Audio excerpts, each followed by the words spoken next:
Judicial elections often don't see a lot of early heat. Often the money comes in later because there's not as much of it. It can really vary from state to state, from year to year.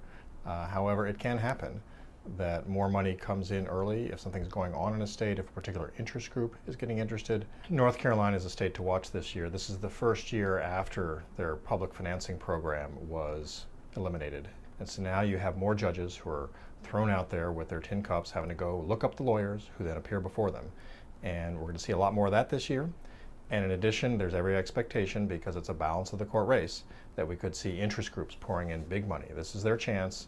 They're unlikely to pass it up. In Texas, where Democrats are being accused of trying to influence a Republican primary for their own gains, it just shows how much more politics as usual are spilling into races for courts.